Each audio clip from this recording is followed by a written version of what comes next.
We're excited to welcome one of our all-time favorite musicians, Bobby Bare Jr. Welcome to a starstruck third song in with Chris Derrickson and Tom Polachek. And oh, by the way, this is our season 12 finale.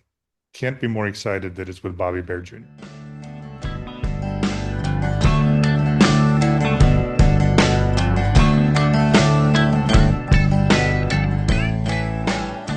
In the early 2000s, Tom and I were occasionally in touch, sending a traveling cassette mixtape back and forth sporadically and trying to introduce each other to new music every few months. During that time, and somehow independent of each other, we discovered Bobby Bare Jr. Eventually, we came to the agreement that his album Young Criminal Starvation League may be one of the best albums of all time. And somehow, that guy is on our podcast this morning. Welcome to the show, Bobby. Howdy. Good to Howdy. have you, I man. can't tell you how excited we are to have you on this show, man. We are such big fans. Well, thank you. Don't you think From the End of Your Leash is better, though? I am in love with Oh, that. shit.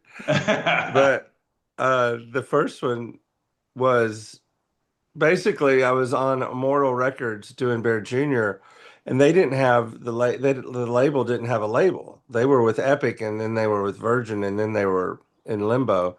And I Huh, said, let me do this acoustic folk kind of, well, not that, just this artsy fartsy thing that has nothing to do with loud rock. right. And they let me with Bloodshot. That, Yeah. Well, and that's we were talking about that, Chris and I, before you came on. That you mentioned Bloodshot, the show that I got to see just a couple weeks ago on the eve of my birthday. Actually, I bought myself tickets to see your show at Fitzgerald's. And you made mention of Bloodshot once or twice there, and that's how I think we came to find your stuff independently of each other Hmm. was because we were both kind of Bloodshot guys, so we were always looking at what But new stuff Nan was was coming there out. that night, the co-founder. No kidding. Yeah. Because it's funny, I emailed Rob Miller, who we interviewed a few weeks back, Yeah. and told him I went to the show, and he was pissed because he didn't realize that you were playing, or he would have been there himself. He said. Is he, but isn't he in Detroit? He's not in Detroit, but he's in Michigan. He's Oh, actually okay. still not far from Chicago, but it's Okay. kind of around the lake on the other side. Okay. It's kind of a little rural area. But yeah, he expressed his disappointment. He was like, "God damn it, I didn't even know he was playing." Yeah. And that was a great show, by the way. I took my son. One of my twins came with me to your show with a fake ID because technically it was an over 21 show, and he's only 19. But in true Fitzgerald's fashion, nobody checked any IDs anyway, and Yeah. he really enjoyed the show too. It was a lot of fun for us. Good. He also, by the way, really liked Danny Malone, who opened for you in that Yeah. show, That's my and roommate. that's what it sounded like. And I wanted to ask exactly how that all came about because I one of the things we've talked about in the past, because we've talked about your music in the past, is just is how honest we feel like your songs are and how you really kind of open up everything when you write and sing a song. And I loved when you got on the stage initially right after Danny because you said something about him about Danny just bumming everybody out with his music, and then you get to come in and pick up the pieces. He's friends with Corey Brannon, and hmm. Corey called me and said, "Hey, I know a guy looking for a place to live." And where do you live now? Nashville. Okay, I thought so, but I wasn't positive. Yeah, Tell us Corey a Brannon little. is another guy that I saw him actually made me think a lot about performing. So he performed in Carborough, North Carolina. I'm in Chapel Hill, at a little club called Cat's Cradle, and he was in the smaller room. And there couldn't have been I played that 15. room with him. Did you play with him before? Yeah. I Yeah, might have this been on one that was bill. no, it wasn't that one. It was shit, what's his name? It was the guy from it'll come to me. I'll look him up in 1 second. But there's like 15 people there, and and he put on a great show, and it always makes me wonder, if you're playing it in front of such a thin crowd, how you still perform so damn well. If there's Or if one it's not cute even an girl, issue. if there's just one cute girl, There it is, I'm the gonna ultimate kill it. I'm motivator. gonna do everything. If it's 2,000 dudes, It might not be a good show. It sounds like it's a good idea to check the line going in before you actually get to your seat. But that saying that I'm in Guided by Voices, and the joke I came up with about Guided by Voices was where it has 4,000 legs and 7 boobs. A Guided by Voices show. You mentioned that you were with Guided by Voices at the show on May 2nd, and that was news to me. I didn't realize that. How long have you been playing? Well, it's been 11 years. Has it really? Yeah, I pretty much stopped putting out records and stopped. I mean, we put out 3 records a year, and I only toured with Guided by Voices pretty much over the last 11 years. So Yeah, Wow. that kind of explains, because we were banging our heads against the wall trying to figure out why we weren't getting any new Bobby Bear Jr. albums. And now that makes more sense. Well, I have a Patreon. For $5 a month, you can get 2 new songs a month. And by the way, I subscribed to your Patreon earlier this week because I became aware of it, and I think it seems like a different approach to getting your music out there. But I'm already psyched about it because 2 or 3 of the songs that you played live that I had never heard before are on that Patreon. Right. So I already have those downloaded, and I can listen to them now.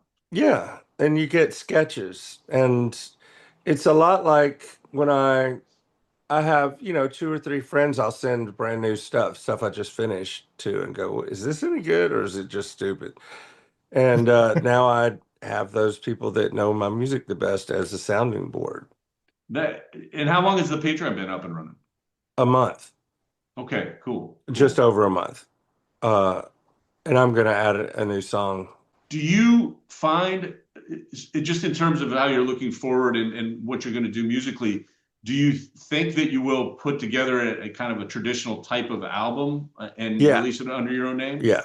Yeah, that's in the plan. I want to do part of it here and part of it in Sweden. A guy from Stockholm runs a studio called, what's it called? It's called, shit, what is that? A mystical island that disappeared, that sank. Oh, Atlantis? Atlantis. It's called Atlantis, but it's where the ABBA did a lot of their hits at this studio in Oh, Stockholm. really? And so I want to do part of it with Swedish people and part of it in Sweden, and then part of it here in Nashville with my friends. Do you have a connection to Sweden other than being an ABBA fan, I guess? I've just played, I've gone to Sweden and Norway a lot in my career, and I just love it there. That actually leads me to another question, because when I got an email notification of your show at Fitzgerald's, and I immediately, went to see what, when it was going to be and what tickets were and all, and then went to your website to see what your tour was like, frankly, because I was going to contact Chris, who lives in North Carolina, and it was the only date on your website when I looked. And it appears that, and again, if you're playing with Guided by Voices as much as it sounds like, I understand more. Well, no, we don't play anymore. We don't play live at all. Okay. Well, I mean, there's no dates on the books. So when you say, and nobody's talked about there being dates on the books. So we'll see. So what about you and touring? Like, what caused you to do this show at Fitzgerald's, for example? Well, I played Milwaukee also. I do it all wrong. I just, like a month or so out, I'm like, I want to go play Chicago. I want to go play, and I'm doing kind of the same thing now. I'm going back up to Madison, Wisconsin, and La Crosse, Wisconsin, and playing some shows. I like doing house concerts. They're fun.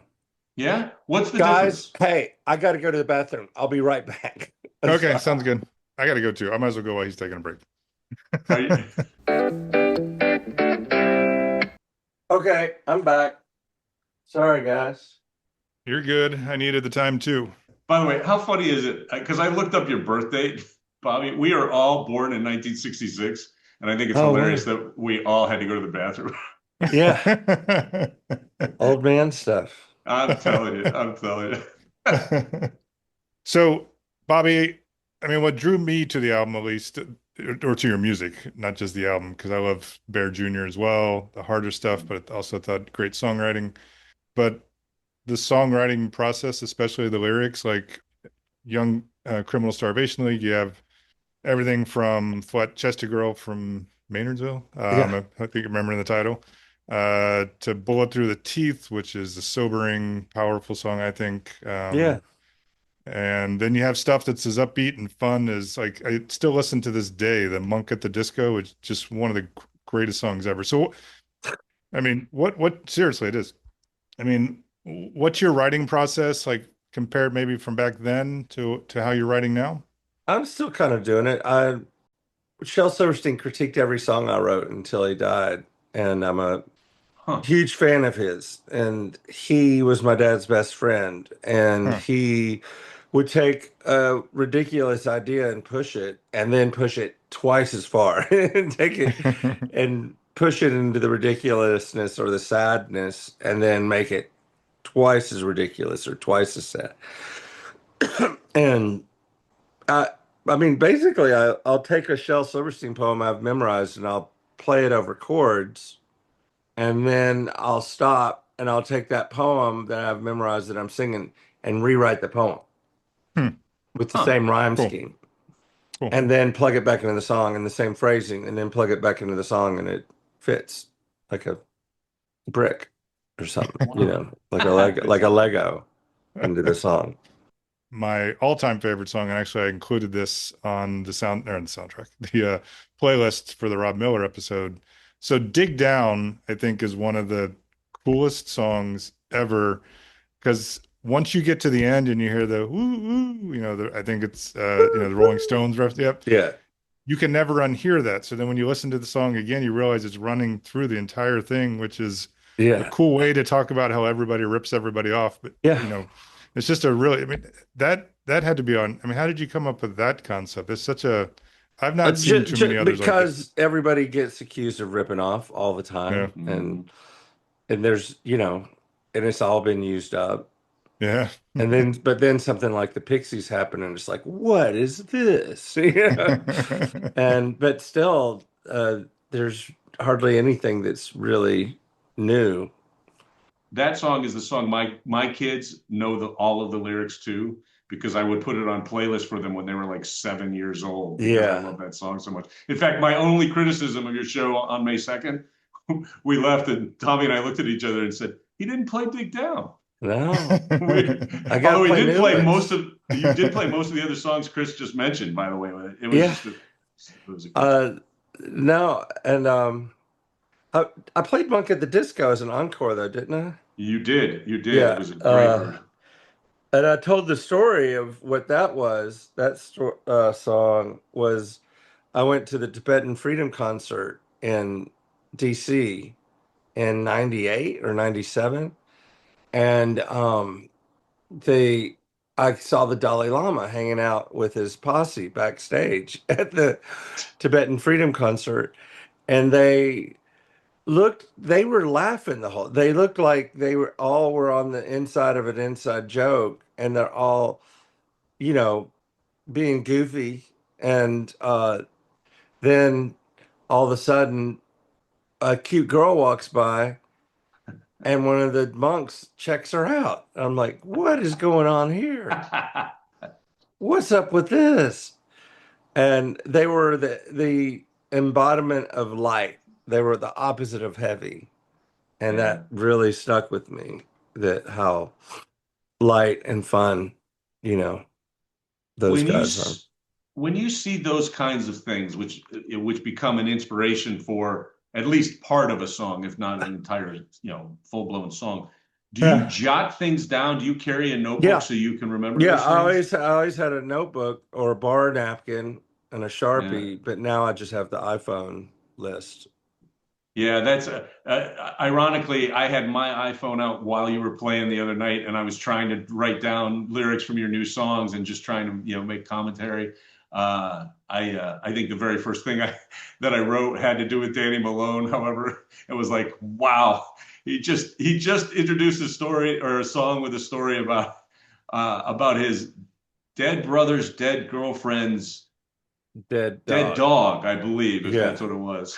And that was the first note I had, but the rest of Yeah. them had more to do with your show, I think. Yeah. Do you write songs differently now than you did back in, let's say, the 2000s or even the Bear Jr. days? Is it a I'd different like to approach for think you? I'm better, but now I'm on the computer. I create a GarageBand song sometimes and just start building and come up with the words somewhere along the way. I do that. I write songs for people who send me money. They send me $200 and they say, my son's starting a band.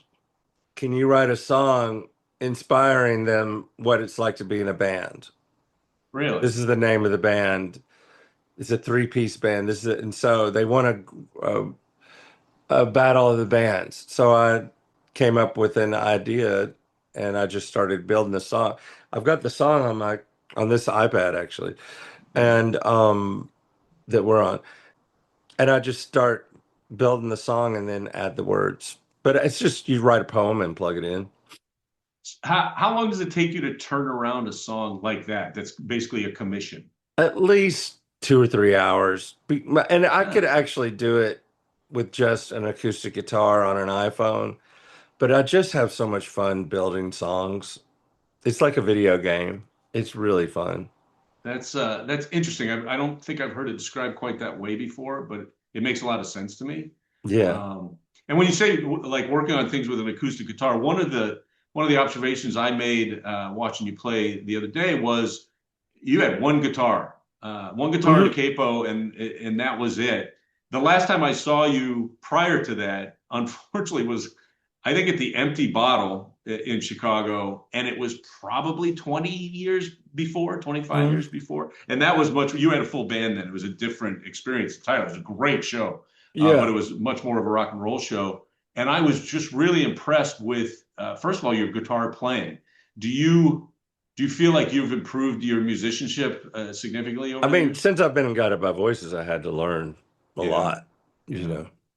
The other thing that you talked about a little bit on stage, which really hit me because I'm a huge fan of this particular artist, is your friendship with Justin Townes Earl. Hmm. We talked a little bit about him when we talked to Rob Miller a few weeks back on an episode. He was obviously, for at least a bit, a Bloodshot Records artist as well. How did you two connect, and how did that friendship develop?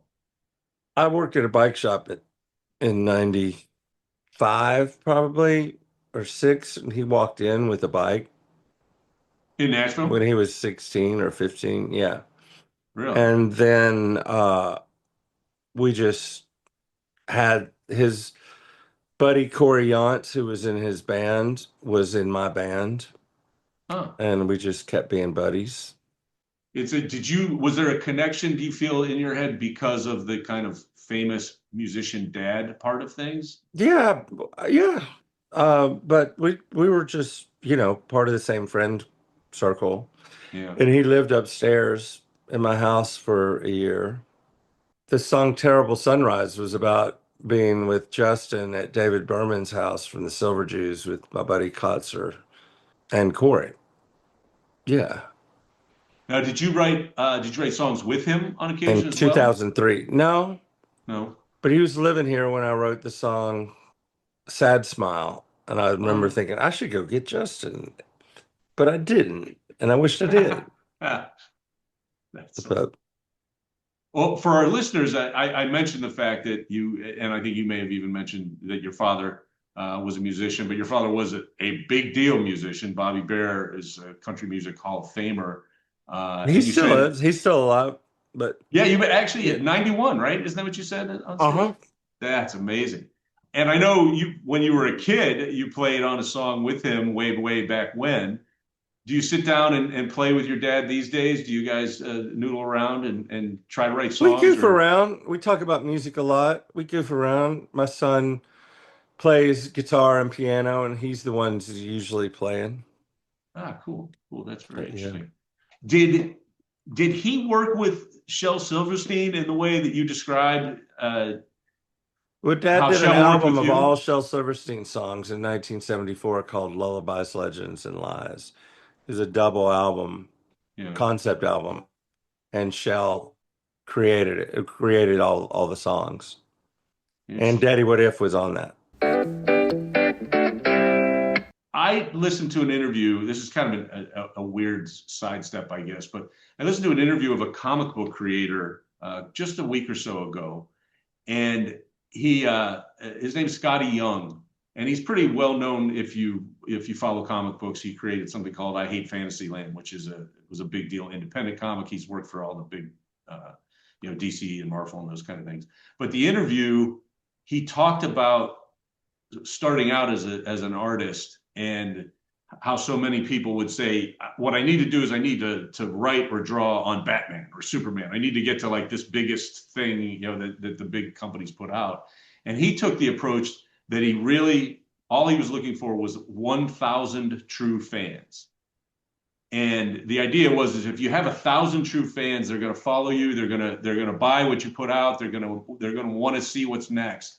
And when I was watching you perform the other day, and also thinking about the fact that I don't see you touring a lot, and obviously we haven't seen a solo album from you in over 10 years, 12 years, something like that. I wonder does that philosophy ring true to you? Do you have a kind of a personal philosophy as to how you want to get your work out there as an artist? I want to get one of those big electric Teslas, and I want to not pay for gas, and I want to put me and two other musicians in it and our gear and just go. I love playing live, Yeah, doing what I did the other night, but as a trio. And I've done that before, and it's really fun. yeah, that sounds excellent. That It's sounds just like fun to play, and I love the adventure of, driving across America and, all that. Well, I felt when I watched your show at Fitzgerald's, it felt somewhat impromptu.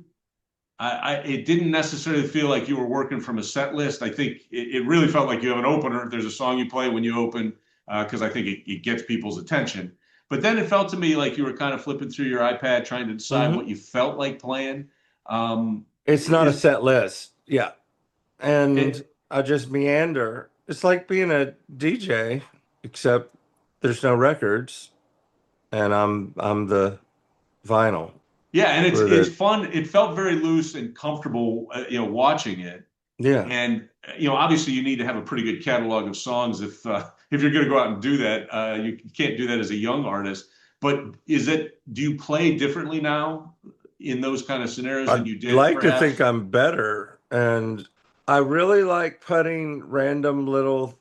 I have snippets, teasers, like I was Hmm. doing, where I did just Yeah, part of a Pixie songs, or just part of an Elvis song, or just part, and I use them as intros or outros to songs, and just do, random fun stuff.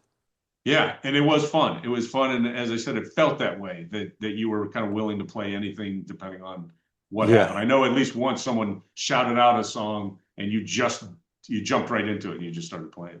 yeah. The one thing that I always try to express to people that's very hard to describe when talking about your music is your voice, which is very unique, I think. Chris and I, in general, we talk a lot about Americana. Back when we started listening to stuff, it was called alt country. You were on the outskirts of that in the sense that, again, you were on Bloodshot Records for a while, which of course was known as this kind of insurgent country label. But the thing that stood out when listening to you more than anything else to me, still does, as recently as this show, is your voice. And it's different than a lot of other performers. It's not country, it's not necessarily rock, but you have a lot of control over the volume, and you really use it as an instrument, in my opinion. And my question is, do you practice? Do you train how to use your voice? Do I you have practice exercises? songs. I practice songs, and by doing covers and other things, I learn what my what I different things I can do with whatever I got. And I know that being sound using the unique sounding parts of my voice is real important, so people know it's you when they hear your voice. I use it a lot. The volume I in house concerts where there's no PA, I definitely, because I go from really quiet to really loud, Right. and you can only do that in a house concert. Huh. Interesting. Yeah. Interesting. So you talked a little bit about your the house concerts that you do and how you enjoy doing those. Is that when did you start playing house concerts? It feels like something that started around COVID Prob- to me. Around, no, it was before that. I Oh, mean, okay. maybe 17 years ago. It was a long Really? time ago. Yeah. And if someone wants to schedule you for a house concert, what's the best way to do that? I have this lady, Tina, and it's on my BobbyBearJr.com, the house parties page. Her email's on there. And Excellent. you just say, and usually I'll announce, hey, I'm going to be in this area, who wants me to play. And the other thing that you mentioned is the commissions, the songs that you will write for people, which I find really cool, and I'm already coming up with some hold on. ideas. Let me tell you about the house concert. Tina Yeah. will then call you or email you and figure out where the space is. If it's in your living room, if there's room for 50 or 60 people, or outdoors, if there's an option to go indoors if it rains. And then we create a ticket link and we sell the tickets to people. Through your And then, site. yeah, and then the day of the show or the day before, you'll get an email saying where it is. And then I just walk in with my acoustic and start playing because there's no PA, Right. and it's really fun. Yeah, it sounds really fun, and it also sounds like it can be very different from show to show. Yeah.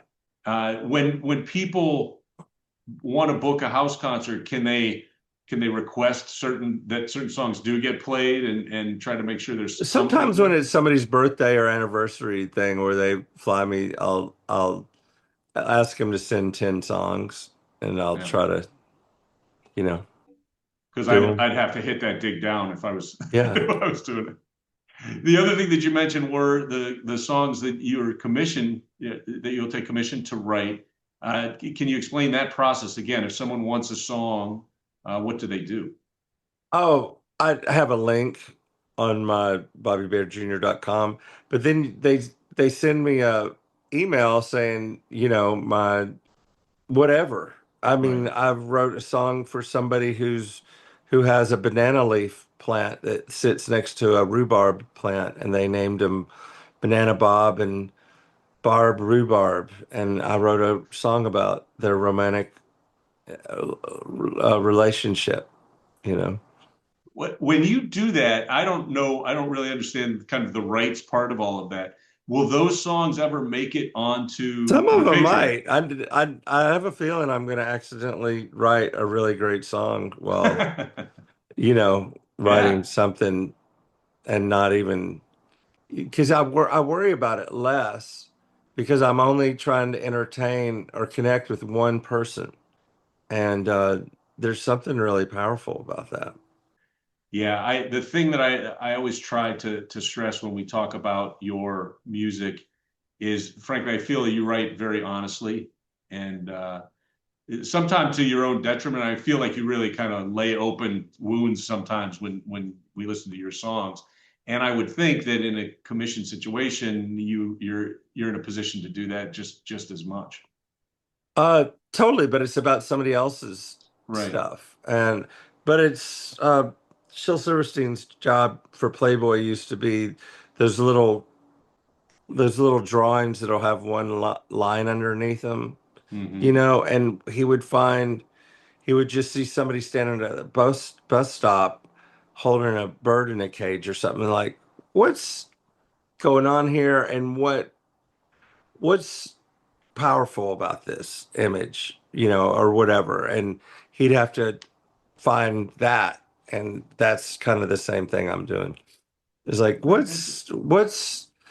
illustrates what's really going on here, It's the New Yorker caption contest. That's what that Yeah. sounds like to me. That's an interesting way to think about writing songs in that way. Yeah. So I don't want to forget to make sure that people know how to find your music and find where you may be playing, or try to commission a song or a house party, a house concert. Those Yeah. things can all be located at bobbybearjr.com. I'm going to I spell put it them out. on my Instagram too. And my Okay. Facebook stuff shows up, but On Facebook, can we search Bobby Bear Jr. then and find yeah, your yeah. page? I through think I have Facebook? two Facebooks. I have a Okay. personal one and a band one, but I kind of have to work both of them. What's your handle then on Instagram? Is it at Bobby Bear Bear? Jr. BAREJUNIOR. And the website is BOBBYBAREJR.com. Yeah. And I would urge people also then to go to Patreon, look up Bobby Bear Jr.'s Machine Made of Melody, and you can subscribe to that Patreon at $5 a month and get all kinds of new music and other commentary. Well, and I'll post old demos up there, different versions of songs everybody's heard, Yeah, I've had a lot of fun. I haven't been able to dig as deep as I want to so far, but as I said, I've already downloaded, 3 of the songs I heard you play live that were brand new. Yeah. And I really like the new songs, by the way. I thought they were a lot of fun. The song, I don't know if the title is She Kisses Beagles When They Bark. Yeah. She kisses beagles. Yeah, that was about every girl that's ever dumped me It's such a That I great song. miss. It's such a great title. that I really miss. Yeah, that's a And, good one. And that was on there, I think. I did Let's Spill the Milk and Cry, which I finished just before this Fitzgerald show. So that song, the Spilled Milk song, I thought was very funny and was clearly your effort to squeeze in as many cliches as you could into a single song, which is actually a pretty good segue then into our special playlist. Every episode we have a guest, we ask them to provide us with a theme and some songs to fill out a music playlist that we will post and have in fact posted on Spotify, on Apple Music, everywhere you stream your music. This one, for lack of a better descriptor, I think, is songs that invoke cliches. And when you emailed us back with your thoughts for a theme, your thoughts had to do with one specific cliche that maybe you're a little tired of. That in the 80s, there was on the MTV, I can't remember the song with a band, and it drives me nuts, but it was, I was on the outside and I was looking in. It was like the Babies, or one of those. It could be Foreigner. It sounds like a lot of bands. Foreigner's the worst lyrics ever. You're as cold as ice. You're willing to sacrifice our love. It's like, okay, give me the rhyme dictionary. Here we go. You won't pay the price. So what was the cliche? The one you that were got looking me was I was on the outside looking in, and it kept popping up in different songs. And then I'm like, there it is. That horrible cliche. But yeah, then I wanted to write a song that is nothing but that people would throw tomatoes at me because there were so many cliches stacked in the song. There were a lot in that song, I will say that. Yeah. But the audience loved it. I mean, I was laughing throughout the entire song. Yeah. That's great. But it's also about how everybody I know thinks they know what's going to happen with the chaos we're in. They really think they know, and they don't. Nobody knows. Nobody, we've had some, it couldn't get ever any worse than this times in America, a lot. And who knew how the Nixon thing would end? Right. Like, hey y'all, this might end in the most embarrassing moment in political history ever. You don't know. And nobody, but everybody seemed so. Anyways, the end of the course is, and everybody thinks they know, and they don't you know, of that song also, the cliche song that I wrote. Yes, which I believe can be found on that Patreon page. I think Is it? I don't know if I think I yeah, post. I think so I too. no, I don't have a solid version of that yet, so I All don't think right. it's on there yet. Well, as a paying subscriber, I would request that you try to get that song up there. Well, I got to get the chorus right. I'm still I can wait. a little bit, yeah. So returning to the playlist, then the cliche that you were relying on was on the outside looking in, and the first Mhm. song you picked to put on the playlist is called "Inside Out" by Bryan Adams. Yeah. Do you have any thoughts about that song and where it fits I in think it might be the most popular of the most successful of those of the ones you outside. listed? Of the ones you Yeah. hate. Yeah. So, Well, Chris, how did you handle the theme? I went a little less popular. I'm not sure anybody on my list is super popular. And then I went with the idea of themes that are cliched. There's 1,000 songs about being on the road and missing home. So I went with one by a band I like called Quiet Hollers. I think they're out of Louisville, Kentucky. Their song is simply titled Road Song, but it's got some of my favorite lyrics. I'm going to read an entire stanza. I was sober in a bar in Berlin. Everybody else was drunk. And I was talking to Mike McColgan. Man, I used to want to be him, but maybe I don't have the drive or the heart or the guts or the connections. If you risk it all and lose, can you ever start over? So yes, very much a road song. The refrain is please, please, please don't forget about me. But I like the way this one's delivered. As I said, very cliched, but a great road song. So the road song or road song by Quiet Hollers. So my approach to this whole idea of cliches in music was one specific type of cliche, which is the idea or the verse that you're all I need. You're the only thing I need. You hear a million awful songs that have that as the kind of the core of the lyrics.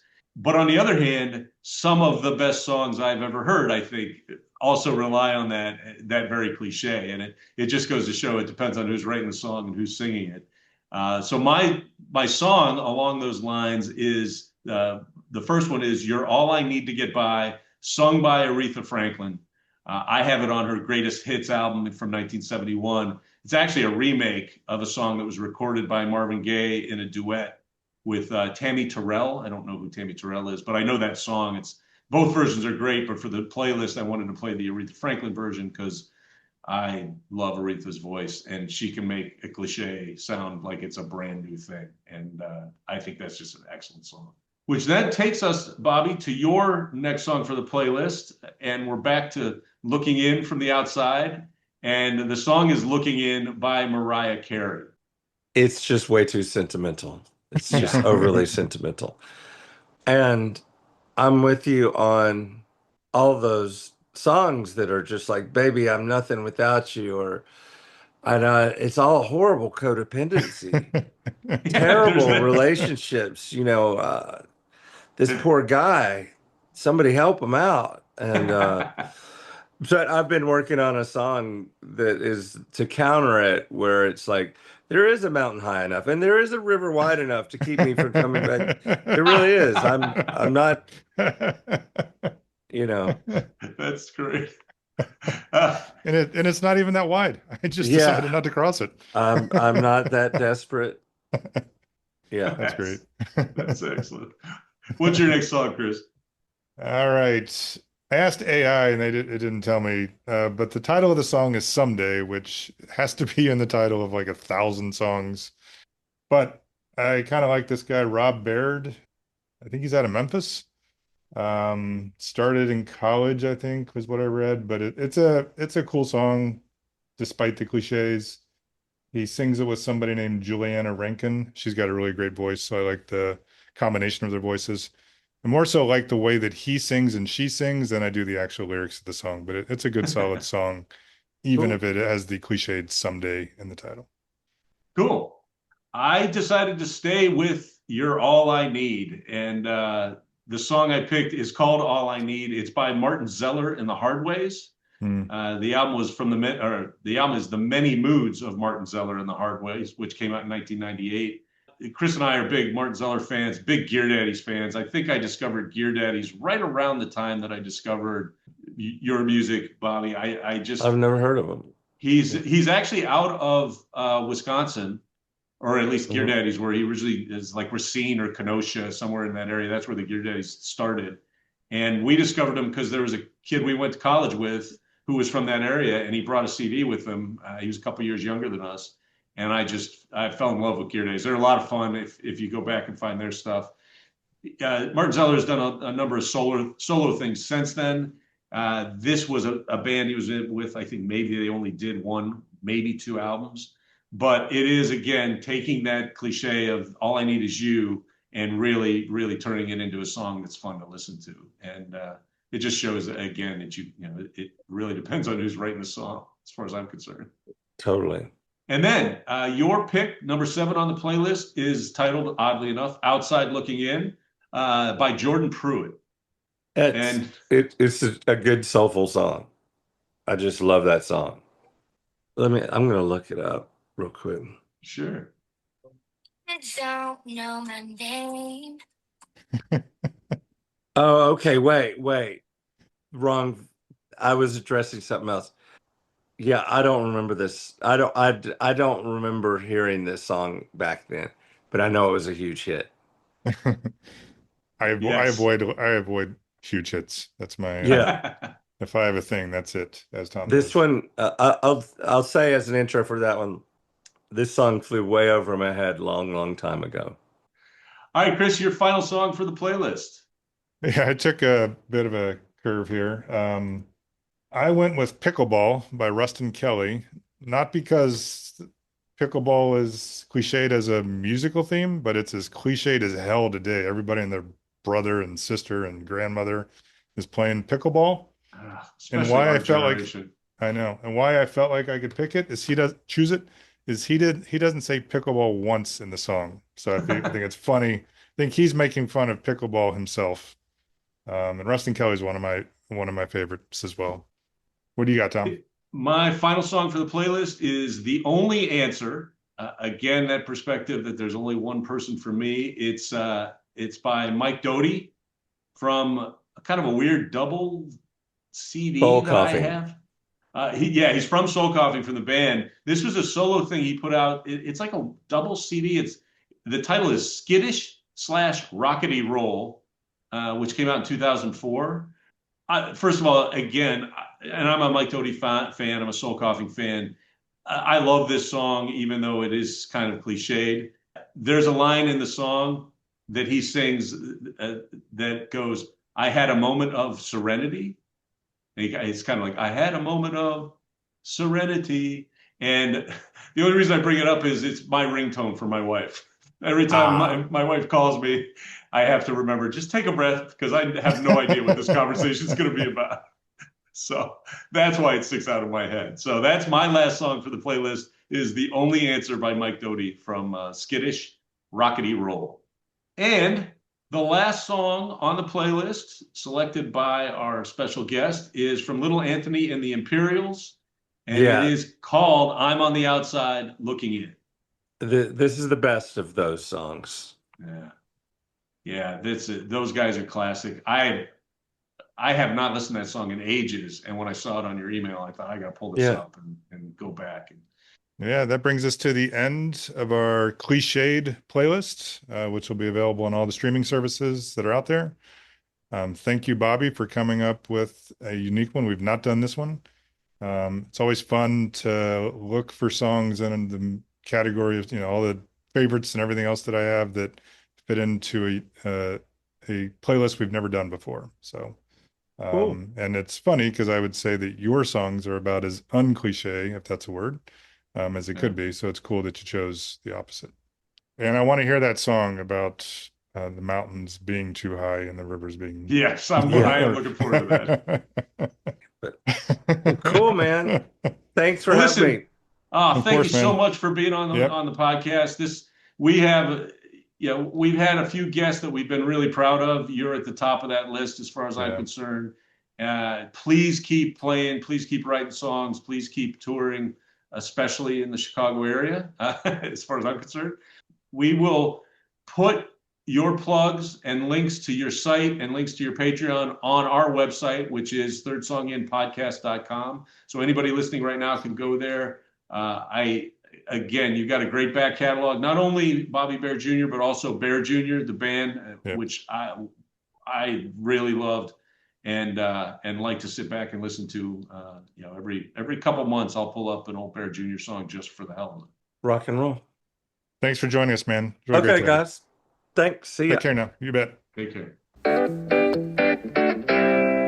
So now we have the Loft of Wisdom. You better open up your eyes, babe, because fools do get wise. Loft of Wisdom is where Tom and I will share quotes that have meaning, usually associated with the episode that we're recording. This goes back to when we were in college and we scribbled quotes drunkenly on our bed lofts with a Sharpie. Now we're putting them on our website, thirdsonginpodcast.com. What you got, Tom? So my quote is a quote from our special guest, Bobby Bare Jr. I read an interview he did way back in 2014, and he said, "Making a record is like doing your hair and makeup in a dark room with no mirror. Until you put it out in the world and have other people listen to it, you don't know what you've actually done." That came from American Songwriter. As I said, I think it was their online magazine back in 2014. That is, I just think, a really interesting way to describe how you must feel when you finish a song. I'm not comparing at all, but it's the same with our blogs because we put those out for the world to consume. And I'm checking constantly if I got any likes or anything. And it's just, and I have no idea how people receive them, but I'm not singing. So you're putting yourself out there a lot, even more so when you're up on stage singing a song that you wrote. Yeah. Can't even imagine. Nope. Anyway, so that was a Bobby Bare Jr. quote. Chris, what kind of quote do you have for us? It's kind of surprising, but I have a Bobby Bare Jr. quote too. You think we love this guy's music or what? It's actually a song lyric, goes back to Young Criminal Starvation League, which I don't know how many times we'll mention on this show that we think it's one of the best albums ever. And there's a lot of songs I could have chosen from, but one that I think is great, and it shows the subtlety of his songwriting, because there's at times where it just hits you in the face. There's other times where you listen to it a couple times and it's just you understand the brilliance the more you listen to it. And this is one of those. The song is called The Ending, which is about a ended relationship. And the lyrics that stood out to me are these: sad and lonely songs that you would sing, lipstick dried to the coffee cup and stuck to my heart, it won't rub off. So it's, you think of the lipstick on the cup, and then he somehow turns that into some sort of metaphor about how it's stuck to his heart. It's just I think it's very subtle. I think it's very beautiful, and I think it exemplifies his songwriting, which is, I think he's one of the best out there. I'm looking forward to new music by him. Yeah, he is one of a kind as far as songwriting is concerned. I know I've talked a lot about the show that I just went, but one of my favorite lyrics I heard him sing the other night was from a brand new song. I almost picked it as my Loft of Wisdom quote because it seems more like what we would have thrown up on the loft back when we were in our 20s. But the line was, "I've seen her kiss beagles as they bark." And it's an open-ended lyric, like it could mean just about anything. And the way he discussed it, actually talked about it on stage, it kind of did mean more than one thing. But I just think that's the funniest, kind of coolest poetic thing, and I almost picked that as well. He's something, man. He is, and couldn't be more excited that we had him on our show. So, all right, staff picks. Just around the corner from you. What are our staff picks, Thomas? Staff picks are our recommendations of new stuff that just came out, stuff that's coming out, sometimes stuff that we just discovered. And my staff pick for this episode is a single from Jesse Malin. who has been around and making great records and music since roughly the same time I think that Bobby has. He's got a new single out that came out maybe a month before we're recording called Hollywood Forever. Jesse Malin has a very distinctive sound. He's kind of always played in and around and out of New York City. And I don't know how to describe it, but he sounds like he's singing from New York City. And even though this song is called Hollywood Forever, it still maintains that kind of sound. And I've always been a big fan, and I'm looking forward. I think this is part of a new album that will be out later this year. What do you got? I went with the new album by Casey Musgraves. A lot of connections to other artists that we've talked about, namely Ruston Kelly. Casey and Ruston were married for a couple years. She apparently had a big influence on his recovery, and I think the stage where he's writing some of the best music he ever has. They've maintained a really strong friendship since they broke up. She just came out with a brand new album called Middle of Nowhere, and it's got my currently favorite song on it. It's called Dry Spell. It's pretty much about not having sex for a really long time. And she could not be more subtle about it. I'm going to go with the opening stanza. It's been a real long time, 335 days, and the last time it wasn't good anyway. I'm so lonely with a capital H, if you know what I mean. I've been sitting on the washing machine. Damn, that's hilarious. So, and the song is just packed full of great songs. The album is packed full of really good songs. I've been listening to it a bunch.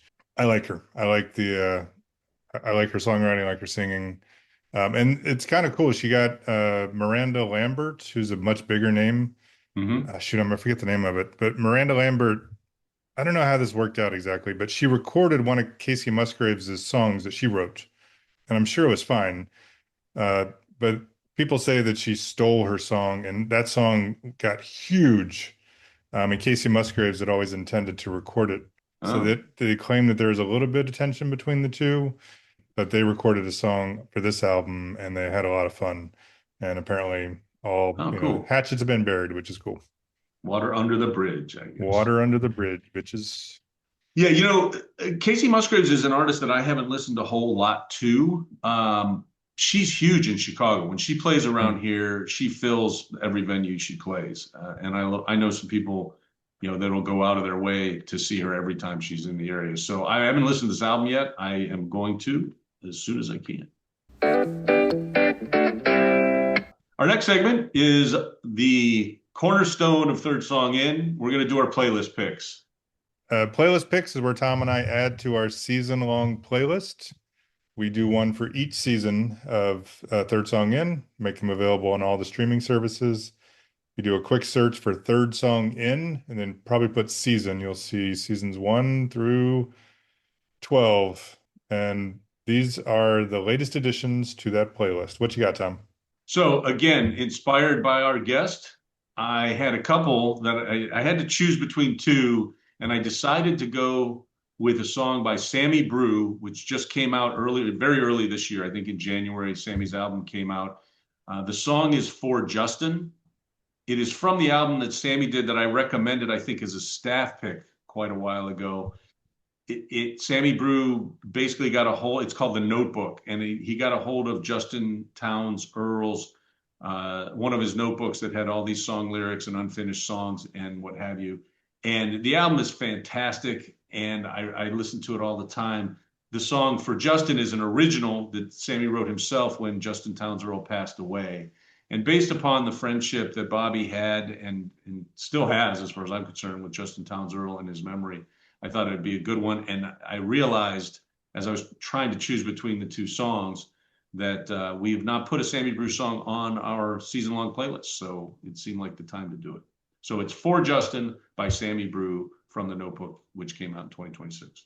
I also was inspired by our guest to this episode and went back a little bit further to his more rock band that was called Bear Jr. They had a 1998 album called Butte, and one of my favorite songs off that one is called The Most. I think it's much more of like from the perspective of a high school school or a younger person, where it's basically starting again with the opening stanza. Do you care enough about me to beat the hell out of the one who loves me the most? And it's all about drama and relationships and just bluster. It's a great song. It's a rocking song. And it shows even then Bobby's songwriting abilities. I think it's a really fun song. I don't pick a lot of upbeat songs, so enjoy it, people. This is a good one. Yeah, Butte is a great album. It holds up. It sounds cutting edge even if you listen to it today. Yeah. And I did listen to it probably within the last 2 weeks. I always come back to Bear Jr. and then and Bobby Bear's solo stuff as well. So that's our playlist pick. You will find those two songs added to the Third Song in Season 12 playlist, which you can find wherever you stream your music. We would ask that not only do you listen to these playlists, but download them, share them with your friends, tell people about them. They're a lot of fun to do, and they're frankly kind of the reason we started doing this podcast in the first place. Now it's time for Post Facto. It's a mistake. It's a mistake. Post factos where Tom and I either correct, it's usually Tom, either correct stuff from previous episodes. That was a Freudian slip, motherfucker. It's where Tom and sometimes I correct mistakes from previous episodes, complete thoughts that were never completed, or we just provide an update of something that we've mentioned from a previous episode, which is what we're going to do here. Tom, what you got?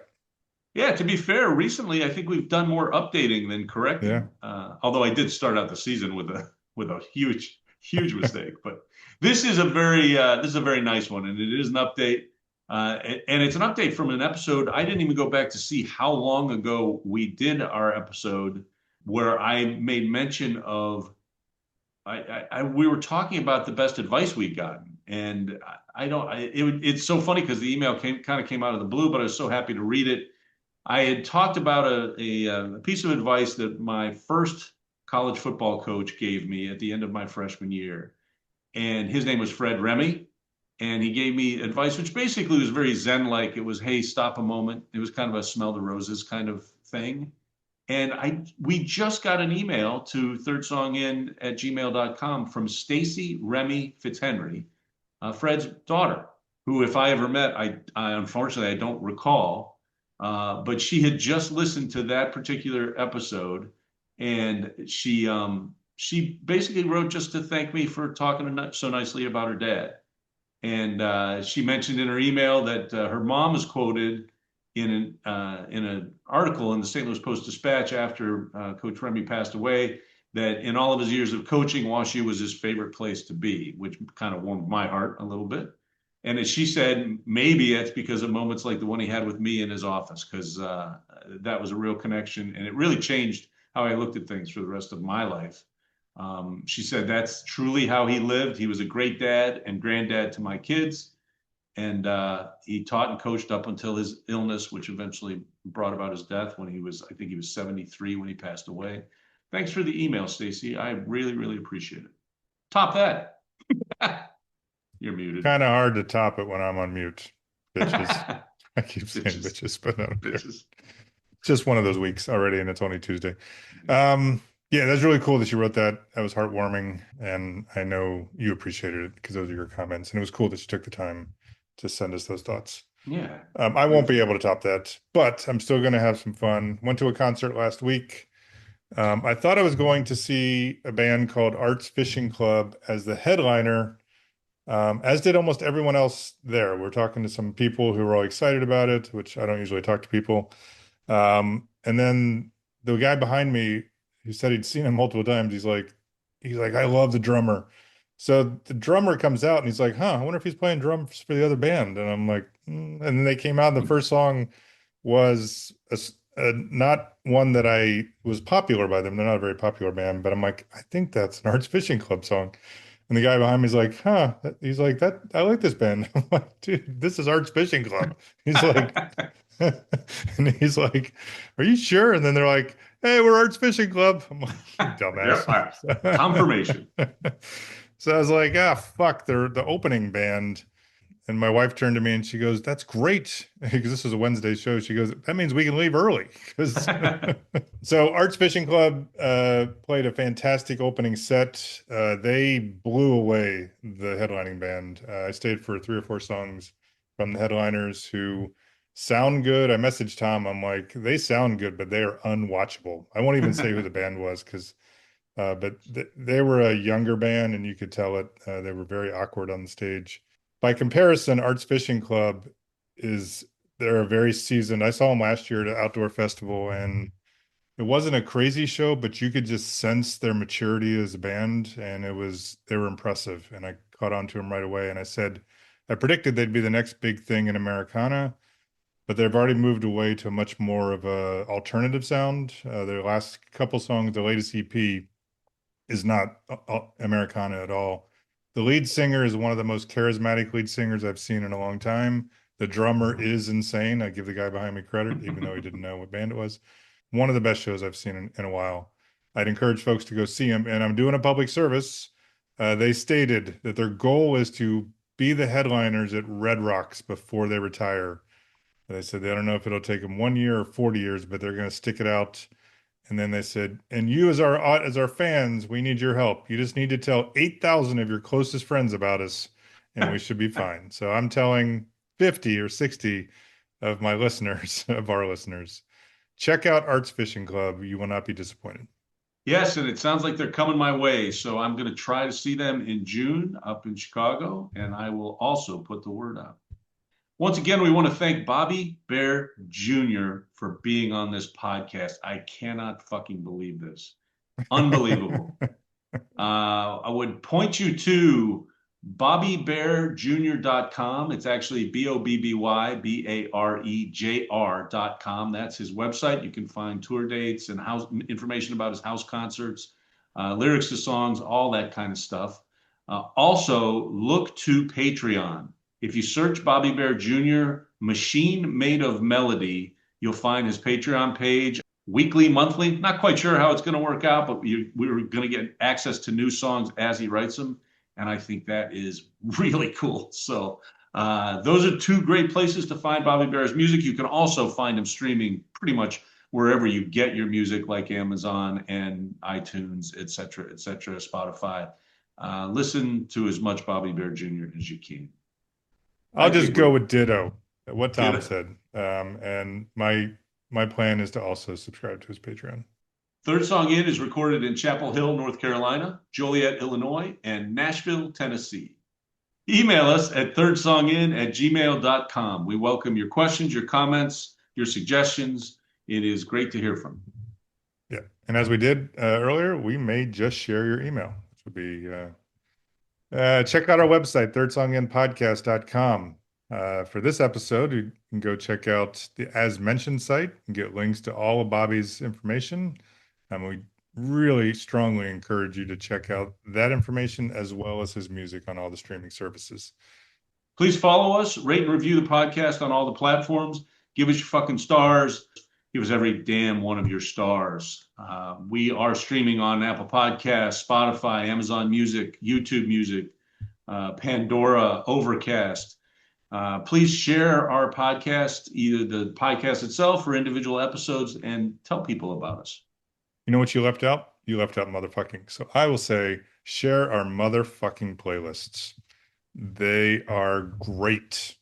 We're humble guys, but we put out some, pretty solid playlists. We'd encourage you to check out Third Song In. Search for that. You'll find our season-long playlist as well as our guest playlists. Yep. We also have a social media presence on Facebook, Instagram, Blue Sky. We try to post stuff about the podcast, but more importantly, we try to keep you up to date about dates and details, releases, and appearances for all of our past and future guests. And those are great places to go to find that information.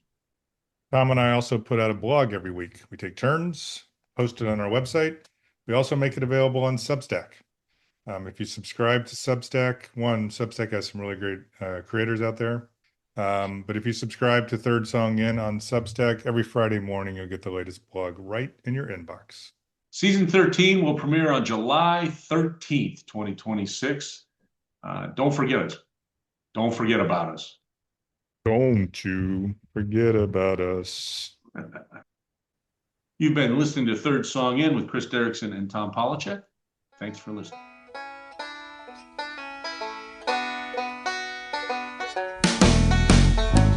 I was winging it. Maybe we shouldn't wing it. Great. You should be in the stars. Starlight. Something with us. Shut up. Don't you forget about us.